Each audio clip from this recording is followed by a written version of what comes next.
It's the tie clinch. Ooh, Bisping ready. done. Oh! Jumping knee! Michael goes down! Anderson lands a flying knee that disables Bisping's ability to stand or walk.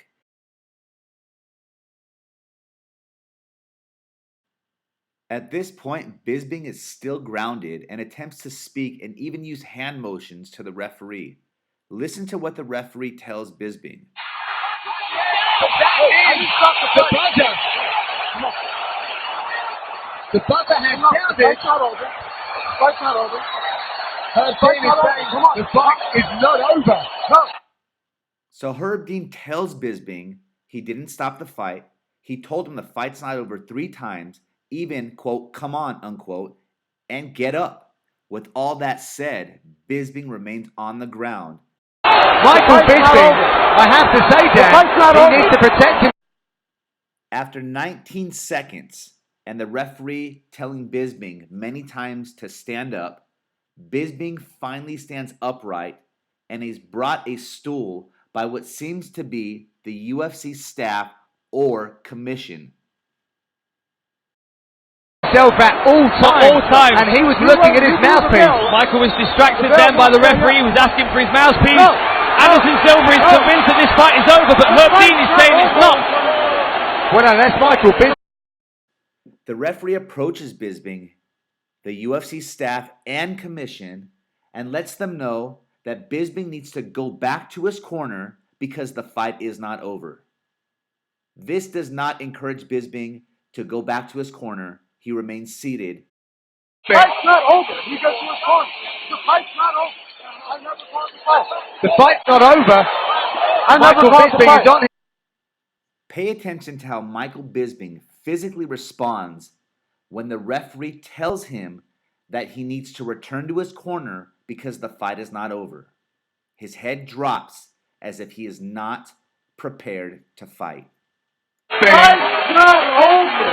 He goes to his corner. The fight's not over. He goes to his corner. And now let's continue to listen to the referee tell Bisping the fight is not over, and for the second time telling him he needs to return to his corner.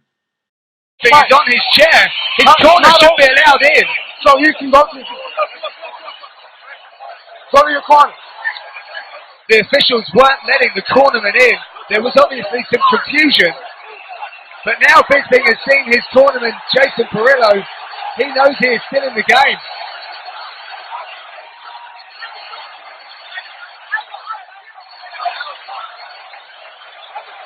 Very confusing at the end there. So what happened was Michael Bisping was backing up, looking to the referee to try and get his mouthpiece put back in place. But obviously you can't take your eyes off your opponent. And interestingly, Dan, because of the confusion, there is no cutman working on Bisping. Michael Bisping does not look himself. He looks dazed. He looks confused.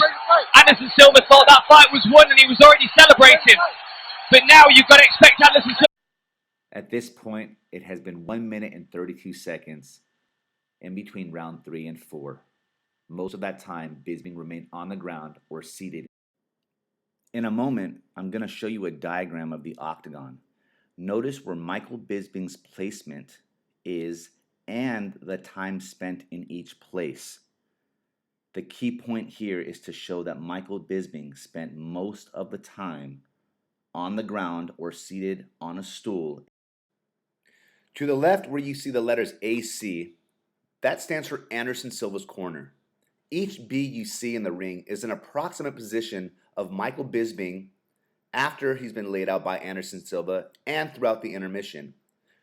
Notice that it took Bisping 35 seconds from the first time he sat on a stool provided by the staff to the first time he sat in a stool when he finally returned to his corner.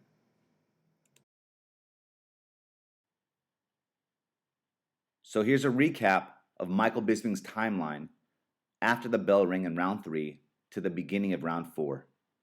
The intermission total time was 1 minute and 32 seconds. It took Bisping approximately 20 seconds to stand upright in Silva's corner. It took 35 seconds from the time Bisping first sits down on the stool brought to him in Silva's corner to when he first sits on the stool in his own corner. This means it took Bisping 55 seconds to get to his corner after the bell rang in round 3. And even after he sat in the stool, which took him 55 seconds to get to his own corner, he sat down for an additional 25 seconds.